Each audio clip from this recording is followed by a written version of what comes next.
नमस्कार, आप सभी का लक्ष्य द गोल एकेडमी में स्वागत है। दोस्तों हम लोग जो है टीजीटी, पीजीटी और एलटी के लिए नया बैच स्टार्ट किया है। अभी 2-4 लेक्चर ही हुए हैं। यदि आप इंटरेस्टेड हैं और आप एडमिशन लेना चाहते हैं तो आप कृपया इस नंबर पर फ़ोन और व्हाट्सएप कर सकते हैं 9794403669। ठीक है, तो देखिए हम लोगों का जो प्लानिंग है, अभी आपके पास सफिशिएंट टाइम है और आपका राजस्थान का भी आया हुआ है, आप उसको भी आप फॉर्म फिल करिए और उसकी भी एग्जाम के साथ साथ तैयारी करते चलिए। ठीक है, एक ही तैयारी में आपके कई एग्जाम की प्रिपरेशन हो जाए। जहाँ तक उम्मीद है कि टीजीटी, पीजीटी, एलटी 2-4 महीने आगे पीछे हो सकता है, सारे वैकेंसी आपको देखने को मिलेंगी। ठीक है, इस 2022 में। और साथ ही साथ उम्मीद है केवीएस और एनवीएस की भी आने की। ठीक है, तो एक ही तैयारी में आपके कई एग्जाम निकल जाएंगे। ठीक है, तो बिल्कुल आपको मेहनत अच्छे से करनी चाहिए।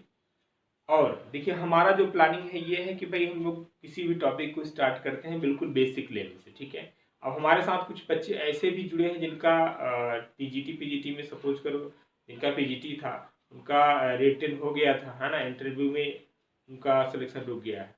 तो कुछ ऐसे भी बच्चे हैं, कुछ ऐसे बच्चे हैं जो कभी लगभग 4-6-10 साल से मैथमेटिक्स का उनका कोई लेना देना ही नहीं रहा, काफ़ी दिन से चीज़ें छूट चुकी है। तो जो हम लोगों को जो पढ़ने की स्ट्रेटजी होगी बिल्कुल बेसिक से होगी, है ना। तो सपोज करो जो पहली क्लास होगी तो आपको ये लग सकता है कि अरे ये तो बहुत चीज़ें सिंपल है, इसको क्यों बताया जा रहा है। लेकिन हमारे जो एक पढ़ाने की स्ट्रेटजी ये है, बिल्कुल बेसिक से क्लास चलेगी। चाहे आपको आ रहा है तो अच्छी बात है, आपका रिवाइज हो जाएगा, है ना। कोई भी चीज़ कुछ भी छूटेगा नहीं। आप देखेंगे कि जो भी आप कोई भी टॉपिक सपोज कर मैंने पढ़ा दिया, उसके बाद जितने उसमें क्वेश्चंस कराए गए फिर आप पेपर उठाना शुरू करिए, है ना। पेपर आप उठाएंगे तो हमें नहीं लगता कि आपका कोई भी क्वेश्चन आप न कर पाए, मैक्सिमम क्वेश्चन आप कर सकते हैं। ठीक है, और दूसरी बात यह है कि हर टॉपिक वाइज आपको जो है थ्योरी होगा, उस पर बेस जो है प्रॉब्लम्स यहाँ पे कराए जाएंगे। फिर आपको सफिशियंट प्रैक्टिस आपके लिए भी आपको दिया जाएगा करने के लिए। यदि आप जो नहीं कर पाते उसको यहाँ पे कराया जाएगा। ठीक है, और एग्जाम से पहले कम से कम आपको एटलीस्ट कोशिश होगी 1000 प्रैक्टिस सेट आपको जो है क्वेश्चन दिया जाए विथ सोल्यूशन, है ना। 1000 जो है आपको प्रैक्टिस, वो हम ऑलरेडी यहाँ बोर्ड पे कराएंगे। ठीक है, तो हालांकि बीच बीच हम कराते रहेंगे, लेकिन हमारा उद्देश्य एग्जाम से पहले, और वो आपके 1000 क्वेश्चन जो है मैक्सिमम आपकी समझिए 80% जो है क्वेश्चन आपको उस जो सेलेक्ट किए जाएंगे क्वेश्चन आपको कराने के लिए, उनमें से लगभग आपको मिल जाते हैं। ठीक है, देखिए इसका जो खासकर टीजीटी, पीजीटी और एलटी का यहाँ पे बात मेन, पढ़ना तो आपको है ही। ठीक है, पढ़ने से सबसे बड़ा जो जरूरी काम है आपका प्रैक्टिस, अच्छा खासा प्रैक्टिस होनी चाहिए। जो मेहनत कर रहे हैं, दो तीन बातें होती है इसमें। पहली बात ये होती है कि आप पूरा कंप्लीट टॉपिक पहले तैयार करो। ठीक है, अच्छे से तैयारी होने के बावजूद भी सिलेक्शन नहीं होता, इसके पीछे एक वजह होती है कि स्पीड की, है ना। स्पीड लाने के लिए आपको जम के प्रैक्टिस करनी होगी। ठीक है, और नंबर ऑफ प्रॉब्लम जितना ज़्यादा करेंगे उतना ज़्यादा आपके लिए अच्छा होगा। तो यहाँ पे हमारी जो कोशिश होती है, जो हम प्रॉब्लम कंसीडर करते हैं, हालांकि स्टार्टिंग में बेसिक प्रॉब्लम भी लेते हैं, ठीक है, लेकिन जब आपकी प्रैक्टिस की बात आती है तो वहाँ पे हम लोग उन्हीं सब प्रॉब्लम को कंसीडर करते हैं जो किसी न किसी एग्जाम में, चाहे ऑल ओवर इंडिया में जहाँ भी एग्जाम होते हैं, टीजीटी, पीजीटी, एलटी, कुछ भी, DSSB, सारे क्वेश्चन उन्हीं को सेलेक्ट किया जाता है। जो भी पेपर सेट होते हैं तो ज़्यादा कुछ चेंज नहीं होता, बस डेटा बदल जाता है, क्वेश्चन का फॉर्मेट तरीके वही होते हैं। ठीक है, अपना एक स्पेशल पैटर्न होता है। टीजीटी, पीजीटी, यूपी की बात करें तो उसका एक अलग ही पैटर्न, जब आप पेपर सारा देखेंगे, एनालाइज करेंगे तो आपको लगेगा हाँ ये चीज़ यहाँ पे पूछी जा सकती है। केवीएस का उठा के देखेंगे तो उसका अपना एक अलग ही स्टैंडर्ड होता है, हाँ ये क्वेश्चन यहाँ पे पूछे जा सकते हैं। देखिए जिस तरह के केवीएस वगैरह एनवीएस की बात करें तो एनसीईआरटी को काफ़ी ज़्यादा फॉलो करता है। आप देखेंगे कि या जैसे जीआईसी हुआ, एलटी या टीजीटी, पीजीटी, तो ये सब जो है अपना एक अलग इनका पैटर्न होता है। तो ये सब चीज़ों को समझने की ज़रूरत होती है। ठीक है, चलिए ये सब बातें तो होती रहेगी, हम लोग अपने टॉपिक पे आते हैं। अब इसके पहले हमने एक बेसिक क्लास लिया था जिसमें हम लोग इनइक्वालिटी के बारे में बात कर रहे थे। ठीक है, इनइक्वालिटी का सबसे बड़ा यूज ये था कि भाई आप लीनियर इक्वालिटी आपने देखा कैसे सॉल्व करते हैं, क्वाड्रेटिक इक्वालिटी देखा, क्यूबिक भी आपने देखा था, है ना। उसका जो हम लोग यूज अक्सर करते हैं खासकर डोमेन और रेंज वगैरह में, फंक्शन। ठीक है, जिसमें आपने ये सीखा कि मेथड ऑफ इंटरवल की हेल्प से कैसे किसी भी इनइक्वालिटी का जो है सोल्यूशन सेट निकालते हैं। ठीक है, तो उसी क्रम में आज हम लोग जो टॉपिक स्टार्ट करने जा रहे हैं वो है आपका बड़ा ही इम्पोर्टेंट टॉपिक है, कैलकुलस का पार्ट है, सेट रिलेशन फंक्शन। ठीक है, तो वन बाय वन डिस्कस करेंगे हम लोग। पहले सेट की बात करेंगे, फिर रिलेशन की बात करेंगे, फिर जो है ये फंक्शन की बात करेंगे। फंक्शन, हालांकि अपने आप में तीनों टॉपिक काफी लेंदी है ना।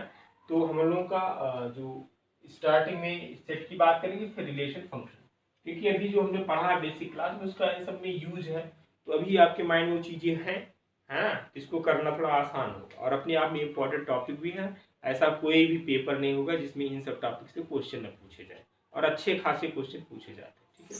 तो चलिए हम बात करते हैं सेट से ही, ठीक है।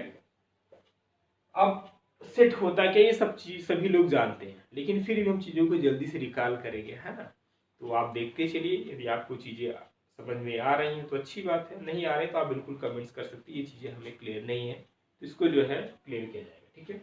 देखिए जब सेट की बात करें तो सिंपल ये क्या है, किसी चीज का कलेक्शन होता है, ठीक है। सेट क्या है, किसी चीज का कलेक्शन होता है, लेकिन हर कलेक्शन सेट हो ये बात जरूरी नहीं है।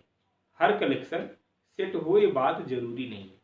तो कौन सा कलेक्शन सेट होता है, इस चीज को समझने की जरूरत है। देखिए इसकी जो डेफिनेशन की बात करें तो इसका जो डेफिनेशन होता है, any collection of well defined object is called set, ठीक है। यानी any collection of well defined object is called set. अब इसकी डेफिनेशन आपके एग्जाम में नहीं पूछी जाएगी, ठीक है। तो अब मेरा जो पढ़ाने की स्ट्रेटजी है कि हर चीज आपको बताया जाए, पहले थ्योरी क्लियर करिए, उसके बाद जो आप अपनी प्रॉब्लम को हम लोग डिस्कस करेंगे, ठीक है। यानी जो है कह रहा है कि any collection of well defined object is called set, यानी कोई भी कलेक्शन हो कैसा होना चाहिए, वेल डिफाइंड यदि है तो क्या कहलाएगा, वो आपका सेट कहलाएगा। अब यहाँ पे बात आती है कि वेल डिफाइंड होता क्या है, वेल डिफाइंड क्या होता है। इसमें को हम लोग दो पार्ट में डिवाइड करते हैं, एक जो है लिख देते हैं डेफिनाइट, और दूसरा वर्ड हम लोग लिखते हैं distinct,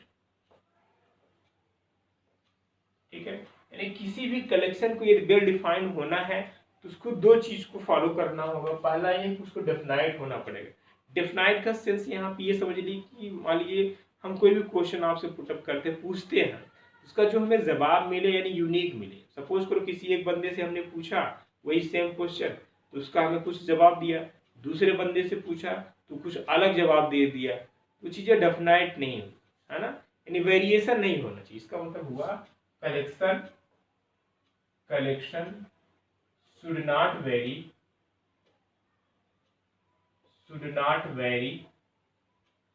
from person to person,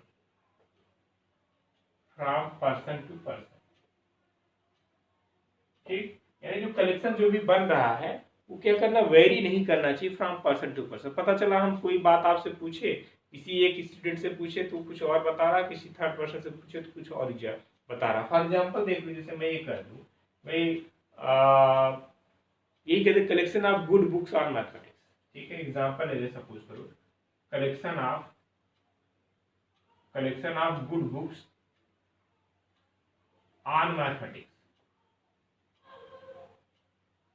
ठीक है भाई। हमने एग्जाम्पल लिया collection of good books on mathematics. अब ये क्या जो कलेक्शन बन रहा है, भाई ढेर सारे बुक्स हैं जिसको पसंद हो, पता चला हमें जो पसंद है वो आपको ना पसंद हो, तो जो इस क्वेश्चन का जो जवाब होगा, है ना, जितने पर्सन से पूछेंगे उतने जो है उसके आंसर मिलेंगे, ठीक है भाई। हमने कर दिया भाई हमें सिंगेज पब्लिकेशन की बुक्स पसंद है, ठीक है। जी तिवारी की बुक हमें पसंद है, आर डी शर्मा की पसंद है, आर एस अग्रवाल की पसंद है ना। सबका अपना अपना चॉइस होता है।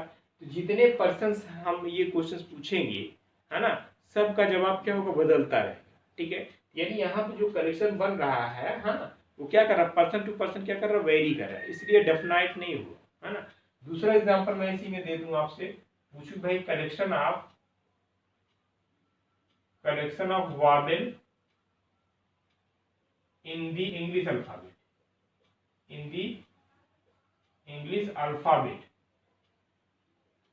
ठीक है। हमने कहा collection of vowel in the English alphabet, यानी इंग्लिश अल्फाबेट में जो वॉवेल्स है उनका कलेक्शन आपको बताना। अब ये क्वेश्चन मैं चाहे जिससे पूछूं आपको यही बताएगा, ए ई आई ओ यू, है ना। अब ये जो कलेक्शन बन रहा है ये पर्सन टू पर्सन वेरी नहीं कर रहा है, ठीक है। पर्सन टू पर्सन वेरी नहीं कर रहा है, जिससे भी हम पूछेंगे सबको ये बताएगा sir A E I O you होता है, तो ठीक है। यानी ये जो कलेक्शन ये वेल डिफाइंड होगा, ठीक है। ये कलेक्शन क्या हुआ, ये वेल डिफाइंड हो गया, ठीक है। और जब वेल डिफाइंड हो गया तो डेफिनेटली ये क्या होगा, सेट होगा। यानी सेट होने के लिए किसी भी कलेक्शन को वेल डिफाइंड होना जरूरी है ना। ये जो पहला एग्जांपल लिया ये it is not a well defined, it is not a well defined. जब वेल डिफाइंड नहीं होगा तो ये सेट भी नहीं होगा। ये आपका फर्स्ट एग्जांपल सेट नहीं होगा, दूसरा एग्जांपल सेट होगा, ठीक है। अक्सर सबको ये डेफिनेशन रटा होता है, any collection of well defined object is called set. अरे वेल डिफाइंड होता क्या है ना। देखिए इन सब पढ़ने का फायदा एक ये भी होता है, जो थ्योरी कॉन्सेप्ट आपका जो है क्लियर होना जरूरी। कहीं भी आप इंटरव्यू देते हैं, ठीक है, सपोज करो प्राइवेट स्कूल में भी आप पढ़ाने जाते हो तो बिना इंटरव्यू के आपका सिलेक्शन नहीं होता। तो सब बेसिक चीजें आपको पता होना चाहिए, ठीक है। तो इसका पढ़ने का सिर्फ उद्देश्य टीजीटी पीजीटी निकालना ही नहीं है। यदि आप चीज़ों को अच्छे से समझ के चलते हैं तो आप कहीं पे भी रहेंगे, अच्छा खासा कुछ कर सकते हैं, ठीक है। तो सबसे जो मेन जरूरी होता है अपने सब्जेक्ट पे कमांड करना। यदि आप कमांड करते हैं तो आप टीजीटी पीजीटी की नौकरी भूल जाएंगे, ठीक है। यदि आप उन्हें जिस दिन अपने सब्जेक्ट पे कमांड कर ले जाएंगे, करने की कोशिश करेंगे, उस दिन आप टीजीटी पीजीटी एलटी जीआईसी की नौकरी भूल जाएंगे, इतना आपको पैसा मिलेगा, ठीक है। बशर्ते आपको एक ही काम करना है, अपने सब्जेक्ट को स्ट्रॉन्ग करना, मजबूत करना। वो एक दिन की प्रोसेस नहीं होता, उसमें काफ़ी समय लगता है, ठीक है। तो आप धीरे धीरे धीरे धीरे अपने आप जो है जो नॉलेज उसको इन्हांस करिए, ठीक है। यानी इसीलिए जो भी मैं टॉपिक शुरू करूंगा आप देखेंगे बिल्कुल बेसिक से। अब जिनको आता है तो उनके लिए थोड़ी सी बोरियत हो सकती है, लेकिन जो ऑलरेडी मेरे टच में है उनको पता है कि हाँ आगे भी हमें इस लेवल का मिल जाएगा कि उन्हें लगेगा कि हाँ सारे जो है जीरो से टॉप पूरा जो है जितने एग्जाम में आने की पॉसिबिलिटी होती है सारे वेराइटी आपको करा दी जाती है, ठीक है। तो ये डेफिनेशन आपको आई होप क्लियर है। डेफिनाइट की बात है। अभी एक चीज और, दूसरा डेफिनाइट के साथ साथ उसका डिस्टिंक्ट होना जरूरी है, ठीक है। डिस्टिंक्ट नहीं होगा तो मीनिंगलेस है। जैसे हम ये कहते हैं कि भाई कोई भी सेट हमने लिया, ठीक है, इसको इस तरीके से लिखें 2 2 3 4, इसका कोई मतलब नहीं है। मतलब इन द सेंस के रिपीटेशन का कोई वो नहीं होता, ठीक है। सिर्फ हमें एक बार लिखना चाहिए, ठीक है। जैसे 2 2 2 बार आया तो इसको 2 3 4 लिख लेना चाहिए। इट मीन्स जो कलेक्शन होता है वो क्या होना चाहिए, डिस्टिंक्ट होना चाहिए, ठीक है। डिस्टिंक्ट का मतलब रिपीटेशन ना अलग। ये दो बातों का होना जरूरी है किसी भी कलेक्शन के लिए, ठीक है। यानी जो कलेक्शन है सेट तभी होगा जब वो वेल डिफाइंड है, जब वेल डिफाइंड होगा तब सेट होगा। वेल डिफाइंड होने के लिए क्या होना पड़ेगा, उस कलेक्शन को डेफिनाइट होना पड़ेगा, डेफिनाइट के साथ साथ डिस्टिंक्ट होना पड़ेगा। डेफिनाइट का मतलब ये होता है जो कलेक्शन बने, collection should not vary from person to person. और जो डिस्टिंक्ट का मतलब होता है कि जो भी कलेक्शन बन रहा है वो क्या होना चाहिए, यूनिक होना चाहिए, उसमें रेपिटेशन नहीं होना चाहिए, ठीक है। ये इसका जो है सेट का मतलब है, ठीक। अब हम आते हैं जो है नोटेशन की। कुछ हम लोग नोटेशन यूज करते हैं उसको भी देख लेते हैं, ठीक है। आपको बिल्कुल मौका ही नहीं दिया जाएगा कि आपको कोई डाउट बचे यहाँ पे, क्योंकि जब दिक्कत वहां पे आती है, जैसे हम सपोज करो कि जो एग्जाम में क्वेश्चन आते हैं डायरेक्ट वहीं से शुरू कर दें, तो उनके लिए समस्या होती है। जो ऑलरेडी न्यू है, जो काफी दिन से मैथमेटिक्स छोड़ दिया, उनके लिए फिर दिक्कत होती है। और जब हम बेसिक से स्टार्ट करते हैं तो दोनों स्टूडेंट के लिए अच्छी सही रहता है। जिनको काफी प्रिपेयर्ड है ऑलरेडी वो तो ठीक ही है ना, उनका रिवाइज हो जाता है। जो बिल्कुल स्टार्टिंग से तैयारी करें उनके लिए काफी आसानी हो जाती है, ठीक है। चलिए नोटेशन की बात कर लेते हैं कि हम लोग क्या क्या नोटेशन यूज करते हैं। नोटेशन की बात करें तो जो सेट हम लोग लिखते हैं हमेशा कैपिटल लेटर से लिखते हैं। इसके पीछे कोई बहुत बड़ी लॉजिक नहीं होती, ऐसा हम क्यों करते हैं, पूरी दुनिया कर रहे हैं इसलिए हम करते हैं, ठीक है। तो यानी जो है जैसे हम लिख ले कैपिटल एक्स है ना, capital Y Z A B C, ठीक है।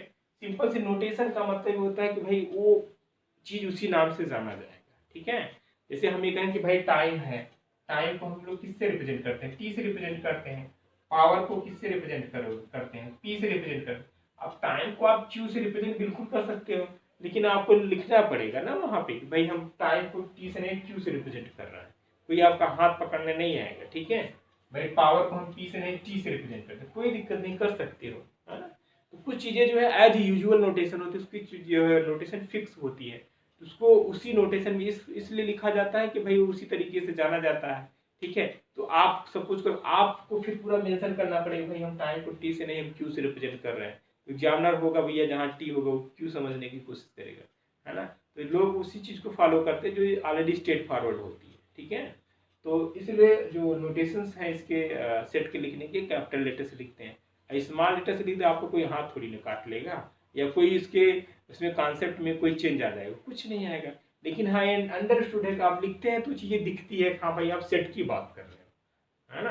तो जैसे नेम, किसी पर्सन का नाम क्यों लिखा किया जाता है, नामकरण क्यों किया जाता है, वो उसी नाम से जाना जाता है ना, उसकी एक वो आइडेंटिटी होती है, पहचान होती है, ठीक है। और कोई इसके पीछे कुछ भी कोई इशू नहीं होता। अब सपोज अगर नंबर की बात कर लो, 1 हम लोग ऐसे लिखते हैं, 2 लिखते हैं ऐसे, क्या जरूरी है 1 को आप ऐसे, 1 को ऐसे भी कुछ भी लिख दो यार, है ना। लेकिन अब पूरी दुनिया को आपको गा गा के बताना पड़े भैया हम 1 ऐसा नहीं लिखते, ऐसा लिखते हैं, जो 1 ये काम करेगा वही ये भी काम करेगा। लेकिन ये नोन है, पूरा ऑल ओवर वर्ड लिखता है 1 को ऐसे, तो कहाँ कहाँ आप इसको समझा रहे भैया हम 1 को हम ये लिखते हैं, ठीक है। बट जो ये काम करेगा वही ये भी करेगा। तो इस सिर्फ कहने का मतलब नोटिस है कि हर पर्टिकुलर टॉपिक का, हर पर्टिकुलर सब्जेक्ट का एक टर्मिनोलॉजी हुआ करती है ना, उसी से जाना जाता है। तो आप देखते मैं कहीं भी ऐसे लिख दूंगा ना, ए इक्वल्स टू 1 2 3 4, तो आप बिना कुछ बताए हुए आप तुरंत समझ जाओगे कि यहाँ पे किसी सेट की बात की जा रही है ना, किसी सेट की बात की जा रही है। सपोज करो मैं ये लिख दूं कि भाई ए काम अभी लिख दूं, आप इसको देखते ही समझ जाओगे यानी किसी एक ऑर्डर्ड पेयर की बात की जा रही है। ये ऐसा आप क्यों समझ पा रहे हैं, रीजन के बस नोटेशन है ना। आप चीजों को समझते हैं कि भाई नोटेशन इस तरीके से हम लोग ऑर्डर्ड पेयर लिखते हैं और सेट को हम लोग ऐसे लिखते हैं, तो बिना कुछ बताए, है ना। ये अब सिंपल सी बात है कि एक छोटा सा एग्जाम्पल है कि शादी जब होती लोग बारात बारात क्यों लेके जाते हैं, है ना। तो बारात ले जाने के पीछे सिर्फ यही वजह होती है कि दिखाते भैया आप देख लो, आप सभी लोग को साक्षी मान के करते हैं, हम किसी को भगा पड़ा मतलब भगा के नहीं ले आए। यही दुनिया को दिखाने के लिए लोग बारात में लोग को ले जाते हैं, वहां बताने के। नहीं तो जब आप अकेले में कर ले जाओगे, जब किसी को पता नहीं चलेगा, तो आप हर पर्सन से बता भैया हमने शादी इनसे किया है, इनसे किया है, लोग नहीं जान पाते। जब बाकायदे आप बारात बैंड बाजा के साथ जाते हो तो पूरी दुनिया जान जाती, फिर आपसे क्वेश्चन नहीं करती भैया ये कौन है ना। जब आप कोर्ट मैरिज कर लेंगे चुपके से, तो आप सब कोई पूछे भैया ये कहाँ से आ गई है, नहीं भाई नहीं पता है तो आपको बताना पड़ेगा। तो जो चीज़ें जो ट्रेंड है में है उसको करते हैं तो दिक्कत थोड़ी सी कम आती है, ठीक है। चलिए ये तो मजाक की बात रही, आगे हम बढ़ते हैं। अब इसको हम जो है जैसे लिखना है x बिलोंग्स टू ए, है ना, x बिलोंग्स टू ए, तो हम लोग किस तरीके से लिखते हैं, यानी x बिलोंग्स टू ए, ठीक है। x does not belongs to A, ये छोटे छोटे नोटेशन है, इसको समझिए, ठीक। अब इसी सेट को हम लोग रिप्रेजेंटेशन ऑफ सेट पढ़ते हैं, यानी इस सेट को, किसी भी सेट को दो तरीके से हम लोग रिप्रेजेंट कर सकते हैं। और आपके एग्जाम में क्वेश्चन भी आते हैं कभी कभी, जो रिप्रेजेंटेशन ऑफ सेट आपका दो होता है, एक सेट बिल्डर फॉर्म होता है, एक जो है आपका रोस्टर फॉर्म होता है। देखिए इसमें हम लोग किस तरीके से क्वेश्चन को लिखते हैं, representation of set.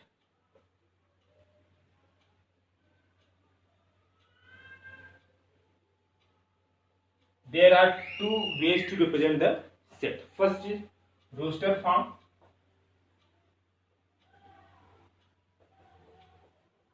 Roster form में करते क्या है, in this form we list the all the elements of the given set, है ना, within curly bracket. I use commas between the two elements. यानी कहने का मतलब ये है कि जो भी हम लोग इस फॉर्म में किसी भी सेट को लिखते हैं वो क्या कैसे लिखते हैं, एक कर्ली ब्रैकेट्स लगा लेते हैं, और जो भी एलिमेंट्स आते हैं, एक एग्जांपल लेते हैं, आप एग्जांपल के थ्रू अच्छे से समझ पाएंगे। जैसे मैं ये कहूँ collection of even natural number, even natural number less than 10, ठीक है। ये मैंने कोई एग्जांपल दिया और मैं आपसे कहा कि भाई this example write in roster form, ठीक है। इस एग्जांपल को आप रोस्टर फॉर्म में लिखना है। तो जैसा कि मैंने बताया किसी सेट को मान लेते हैं, अब इसमें आने वाले एलिमेंट्स कौन कौन से होंगे, even natural number less than 10, 2 आएगा, 4 आएगा, 6 आएगा, 8 आएगा, ठीक है। तो ये तो एलिमेंट आए, यानी इस एग्जांपल के कारण 2 4 6 8। इसको जो लिखने का तरीका है रोस्टर फॉर्म में, क्या करना है, हर एलिमेंट के बीच में कामा लगा देते हैं, इसका कर्ली ब्रैकेट का यूज कर लेते हैं, ठीक है। अब यहाँ पे ये ब्रैकेट मत यूज करना, ठीक है, आप सब समझते हो, सब बताने की वैसे जरूरत नहीं है, ठीक है। तो ये जो है रिप्रेजेंटेशन किसका, वो रोस्टर फॉर्म। अब दूसरा जो रिप्रेजेंटेशन होता है वो क्या होता है, सेट बिल्डर फॉर्म का। सेकंड है आपका सेट बिल्डर फॉर्म, इसको टेबलर फॉर्म भी बोलते हैं, ठीक है, set builder form. Builder form. ये क्या होता है, इसमें कुछ करना नहीं, यानी जो आपकी एग्जाम्पल गिवन है वो इस फॉर्म में न होकर एज ए प्रॉपर्टी के रूप में लिखा होता है। ठीक है, जैसे फॉर एग्जाम्पल मैं लिखूं, इसको आप लिख सकते हो कि भाई x such that x is even natural number, even natural number less than 10। ठीक है, ये जो लिखने का तरीका आप यहाँ पे देख पा रहे हो, है ना, ये क्या कर रही है, किस फॉर्म में है, ये आपका सेट बिल्डर फॉर्म में है। ठीक है, तो कभी कभी क्वेश्चन आपके जो एग्जाम में आते हैं इस फॉर्म में दे दिया, कभी कभी इस फॉर्म में भी दे दिया, तो आपको समझने के लिए तो आप इसको इस फॉर्म में कन्वर्ट कर सकते हैं, फिर इसको जो भी यूनियन इंटरसेक्शन जो भी पूछता है आप निकाल सकते हो। ठीक है, यानी किसी भी सेट को रिप्रेजेंट करने के यही दो तरीके हैं, पहला आपका रोस्टर फॉर्म, दूसरा सेट बिल्डर फॉर्म। अब हम आ जाते हैं जो है टाइप्स ऑफ सेट पे। ठीक है,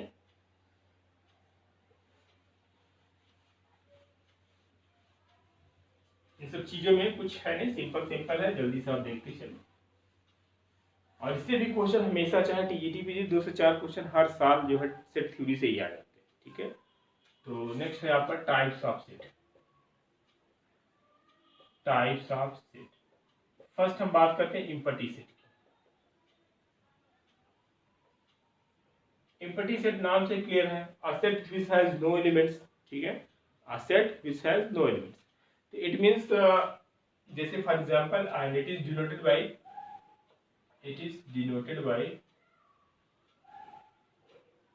इम्पटी, इस तरीके से जो है ब्रैकेट्स यूज करते हैं या फाइल लिखते हैं। ठीक है, तो अब जैसे मैं कहता हूं कि भाई कोई एग्जांपल लेते हैं इसका जो है इम्पटी सेट का, collection of natural number less than 1। ठीक है, collection of, for example collection of natural number less than 1, less than 1। अब बताओ, आप नेचुरल नंबर 1 से स्टार्ट ही होता है, 1 से छोटा कौन सा आपको नेचुरल नंबर मिलेगा, नहीं मिलेगा ना, इसलिए एक कैसा सेट हो गया, ये इम्पटी सेट हो गया। कैसा सेट हो गया, इम्पटी सेट हो गया। ठीक है भाई, अच्छा दूसरा एग्जांपल ले लेते हैं, जैसे मैं कहते हैं x such that x square equals to 9, yes such that x square equals to 9 and x is even number, x is even number।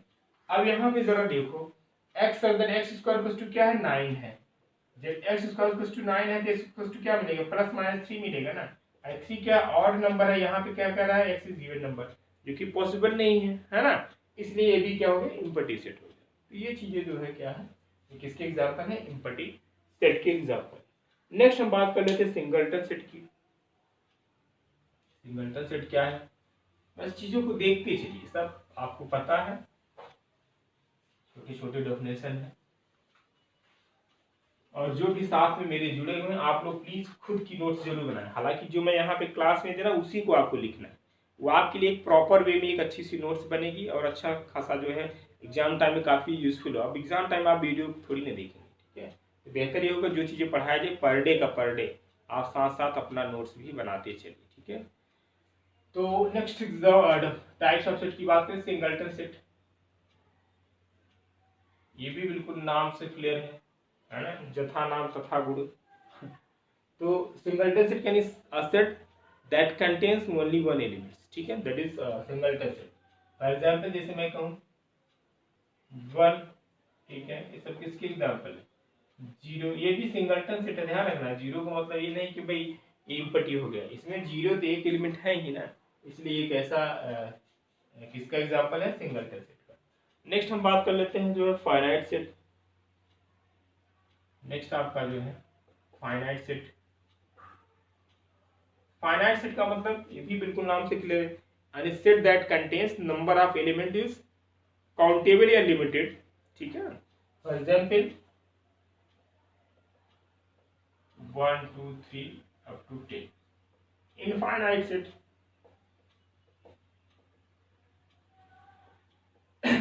A set that contains number of element is infinite.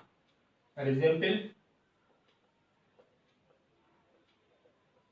किसका example हो गया, infinite set का हो गया। ठीक है भाई, next अब हम बात कर लेते हैं cardinal number of finite set.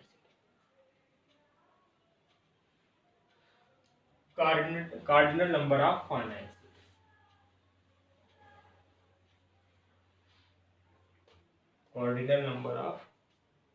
Cardinal number बोलिए या आर्डर बोलिए, दोनों बातें सेम, ठीक है। कार्डिनल नंबर लिखिए, ठीक है। Cardinal number of finite set.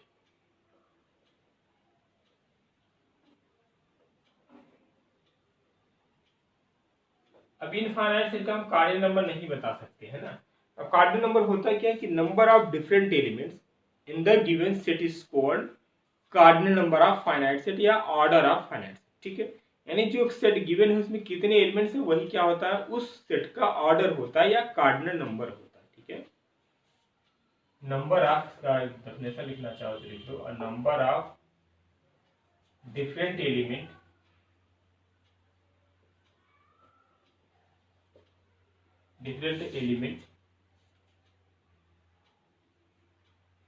in a finite set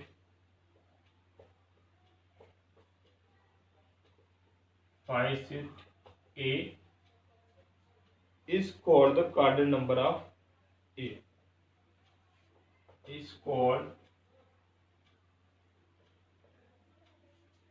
cardinal number of A. It is denoted by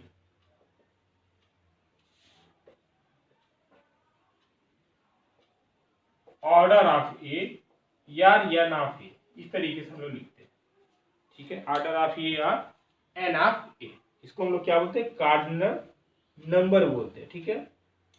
suppose करो कोई एग्जांपल ले लेते हैं, लेट ए कोई सेट है, उसके एलिमेंट है ए ई आई ओ यू, ठीक है। अब इसका कार्डिनल नंबर लिखना हो तो काउंट कर लो कितने हैं, 1 2 3 4 5।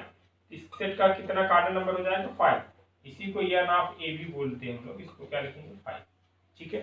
अब ये चीजें सिंपल इसलिए हम चीजों को फास्ट कर रहे हैं, ठीक है, क्योंकि ये सब ऑलरेडी सबको ही जानते होंगे, ठीक है। चलिए, अच्छा एक और एग्जांपल इसी में ले लेते हैं। जैसे मैं कहूँ कि भाई कोई आपका लेटर है स्कूल, ठीक है। अब इसका कार्डिनल नंबर बताना है, तो इसका जो कार्डिनल नंबर लेके काउंट हमने बताया कि जो भी सेट है उसमें नंबर ऑफ एलिमेंट जो होता है वही उस सेट का कार्डिनल नंबर होता है। उसको पहले सेट के फॉर्म में लिखो ना, सपोज करो एक सेट मान ले रहे हैं SCHO। अभी हमने बताया सेट में कि रिपीटेशन नॉट अलाउड, ठीक है, रिपीटेशन हमें नहीं करना है। अब वो यहाँ पे 2 बार आया है ना, वो यहाँ पे 2 बार आया, लेकिन हमें लिखना एक ही बार, ठीक है। गलतियां यहीं पे होता, कभी पूछ लेता है कि भाई कार्डिनल नंबर स्कूल का बताओ, तो हम जैसा कि हमने अभी डेफिनेशन लिखा है कि नंबर ऑफ, हालांकि हमें यहाँ पे लिखा है, ये भी आप ध्यान देंगे, number of different element, same नहीं कर रहा है, डिफरेंट एलिमेंट। देखिए मैथमेटिक्स में हर एक वर्ड का अपना एक मतलब होता है, कोई चीज ना तो एक्स्ट्रा लिखी जाती है ना ही कम लिखी जाती है, एक एक वर्ड इंपॉर्टेंट होते हैं, ठीक है। तो वही लिखा है कि नंबर ऑफ डिफरेंट एलिमेंट, यानी इस सेट इसका बनाएंगे स्कूल का, SCHO 2 बार है, 2 बार हमें लिखना नहीं, जैसा कि सेट में हमने पहले ही बता दिया। अब काउंट कर लो 1 2 3 4 5, यानी इस लेटर्स का जो कार्डिनल नंबर होगा, यानी ऑर्डर ऑफ एक्स बोलेंगे तो क्या हो जाएगा, 5 हो जाएगा, ना कि 6 नहीं होगा, ठीक है। या एन ऑफ एक्स लिख दो, ये क्या हो जाएगा, 5। तो आई होप आप चीजों को समझ रहे होंगे, ठीक है। अब कहाँ गलतियां होती है इस चीज को भी हम बिल्कुल आप डिस्कस करते चलेंगे, यानी कहाँ गलतियां होने के चांसेस ज्यादा होते हैं, ठीक है। चलिए नेक्स्ट हम बात कर लेते हैं set relation.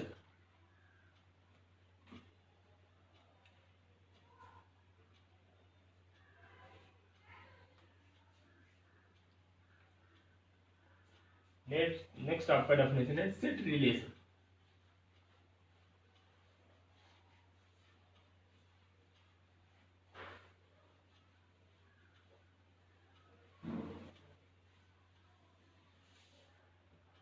Set relation,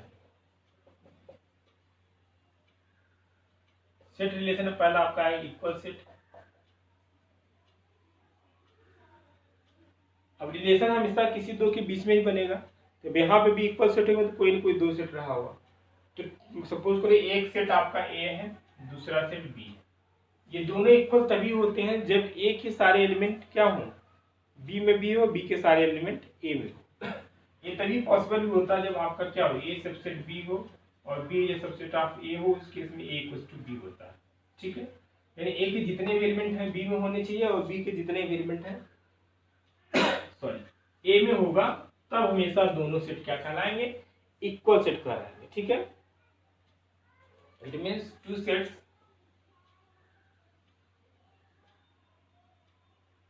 A and B are said to be equal if they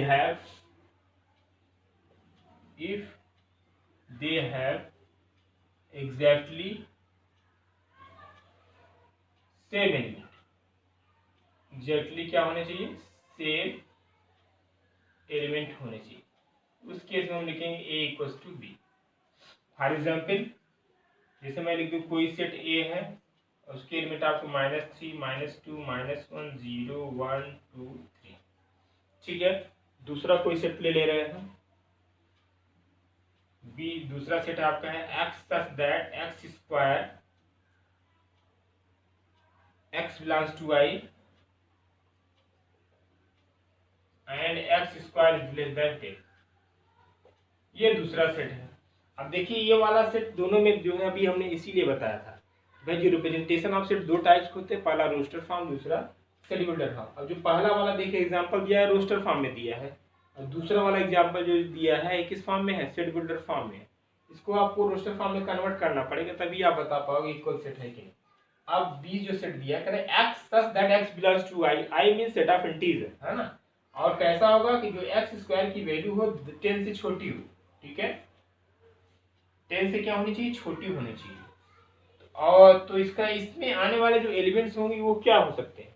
ठीक है, इसमें आने वाले जो एलिमेंट्स हैं वो क्या होने, एक्स स्क्वायर यानी 10 से छोटा हो। तो 10 से छोटा होने का मतलब क्या है, जो बी सेट आएगा -4, भाई इंटीजर हो गया एक्स, -4 ले सकते हैं क्या। जब -4 लेंगे तो -4 का स्क्वायर करेंगे तो कितना 16 आ जाएगा, 10 से बड़ा हो जाएगा, इसलिए -4 नहीं लेंगे। ठीक है, -3 कर ले सकते हैं, -3 का स्क्वायर करेंगे तो 9, ये ले सकते हैं, -3 ले सकते हैं, -2 ले सकते हैं, 4 आ जाएगा जो कि 10 से छोटा है, ले सकते हैं, -1 भी ले सकते हैं, 0 भी ले सकते हैं, 1 भी ले सकते हैं, 2 भी ले सकते हैं, 4 भी नहीं ले सकते। अब दोनों को देख लो, ए और बी में क्या डिफरेंस है, दोनों सेम है। So this imply that A equal to B, ये दोनों सेट क्या हो गए, इक्वल सेट हो गए। ठीक है, दोनों सेट क्या हो गए, इक्वल सेट हो गए। तो ठीक है, इसके बाद हम लोग कल की क्लास में बात करेंगे। अब जो कल पढ़ाएंगे वो आपके एग्जाम में सारी चीजें पूछी गई। ठीक है, ये सब चीजें एग्जाम में नहीं पूछी गई हैं, जस्ट रिकॉल है। कल अब जो क्लास होगी वो सारे आपके एग्जाम में जो सेट थ्री से जो क्वेश्चन आएंगे सब उन्हीं से आपको देखने को मिल जाएगा। ठीक है, आज कितना है, हम लोग कल मिलते हैं। Thank you.